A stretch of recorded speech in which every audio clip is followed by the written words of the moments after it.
नमस्कार। देशकाल प्लस में आपका स्वागत है। मैं हूं मुकेश कुमार। दोस्तों, राहुल गांधी के एक बयान ने ज़बरदस्त सनसनी पैदा कर दी है।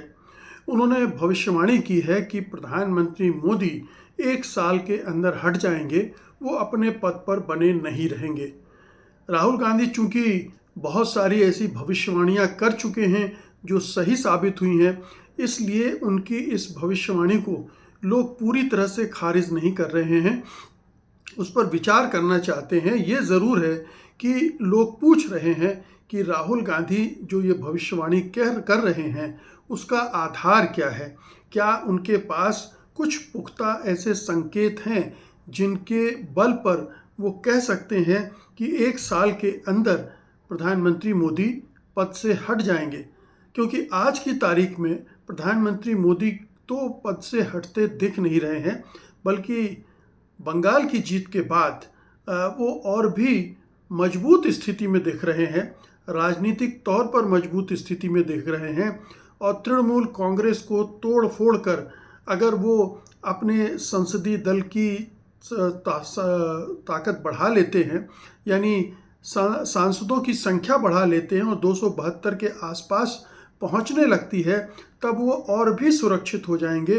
और फिर उन्हें सत्ता से हटाने वाली कोई पार्टी तो है नहीं, कोई इतनी सीटों वाली कोई पार्टी नहीं है, या विपक्ष के पास इतने सांसद नहीं होंगे कि प्रधानमंत्री मोदी को मजबूर कर सकें सत्ता से हटने के लिए। तो आज जब प्रधानमंत्री मोदी इतने मजबूत दिख रहे हैं तो वो हटेंगे क्यों, कैसे हटेंगे, कैसे, क्या उन्हें हटना पड़ेगा, इसकी कोई ठोस वजह हैं?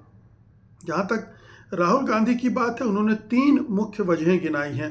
पहली वजह तो ये है कि उनका कहना है कि पूरा सिस्टम कोलैप्स कर रहा है, मोदी के नियंत्रण वाली व्यवस्था ढह रही है और जितनी भी संस्थाएं हैं, चुनाव आयोग, खुफिया एजेंसी, जुडिशरी, अब विद्रोह करने की पर उतारू हो रही हैं।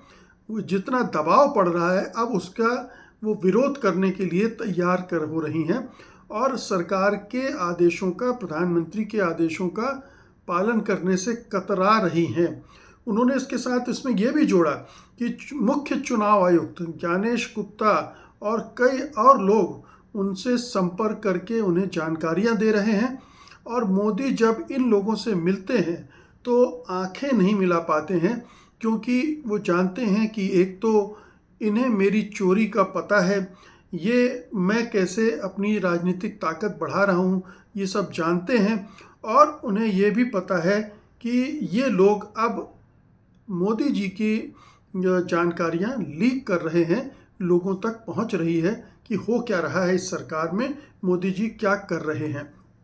तो एक तो ये है कि जब सिस्टम ही विरोध करने लगेगा, विद्रोह करने लगेगा, तो कोई प्रधानमंत्री अपनी कुर्सी पर कैसे बैठा रह पाएगा और कब तक बैठा रह पाएगा।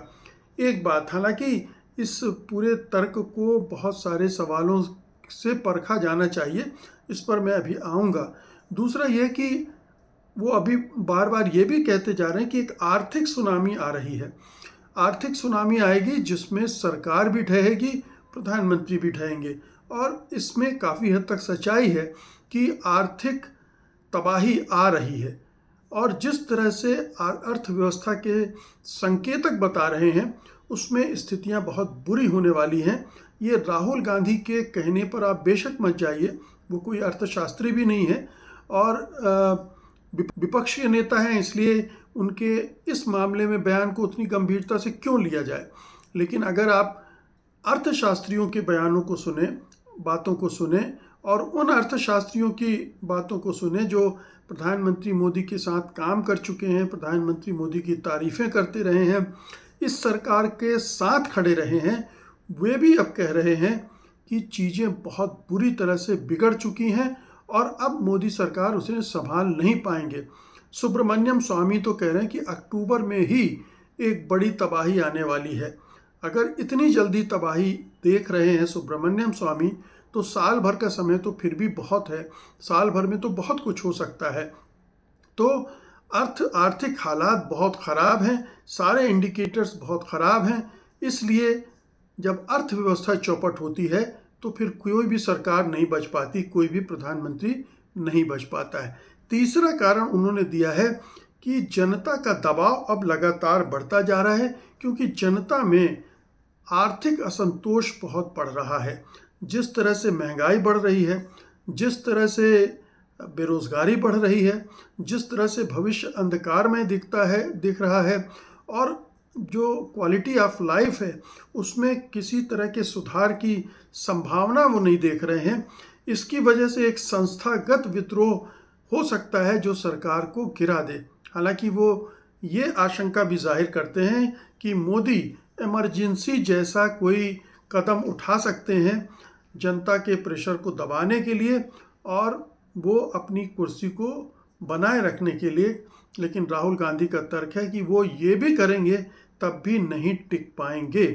उन्होंने ये भी कहा कि उनके पास मोदी, अमित शाह, उनके परिवार, मंत्रियों और अजीत डोभाल आदि की अंदरूनी जानकारियां आ रही हैं।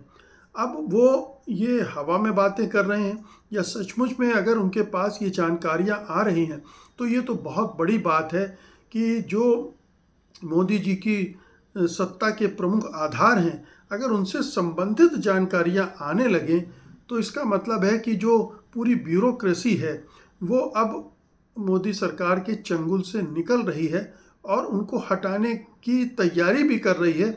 इसीलिए वो सारी जानकारियां लीक कर रही है।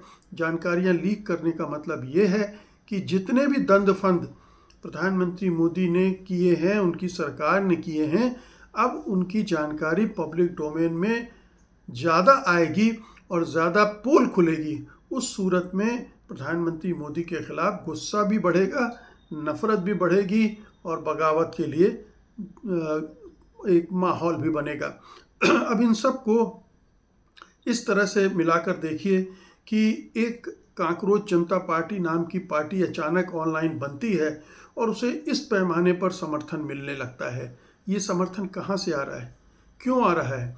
क्या जनता में सरकार विरोधी, सत्ता विरोधी, प्रधानमंत्री के कार्यकलाप को लेकर ज़बरदस्त असंतोष है? इन सब का मिला जुला ये लक्षण है कि वो कोई एक ऐसा रास्ता खोज रहे हैं जिससे इस सरकार को सबक सिखाएं और ज़रूरत पड़े तो हटा भी दें।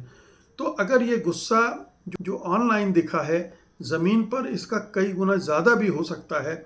अगर वो गुस्सा भड़कने के लिए तैयार है तो फिर राहुल गांधी की भविष्यवाणी सही साबित हो सकती है। हालांकि बीजेपी के नेता राहुल गांधी पर ये आरोप लगा रहे हैं कि वो पैनिक फैला रहे हैं, वो डर फैला रहे हैं और ये भारतीय अर्थव्यवस्था के लिए ठीक नहीं होगा।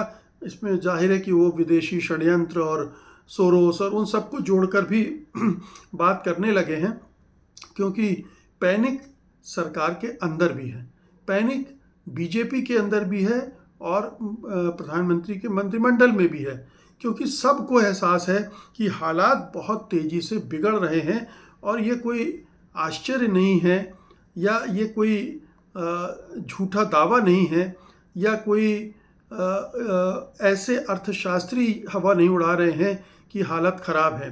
हालात बहुत ख़राब हैं। पॉलिसी पैरालिसिस की बात बार बार की जा रही है, पैरालिसिस से आगे बढ़कर पॉलिसी न होने की बात की जा रही है।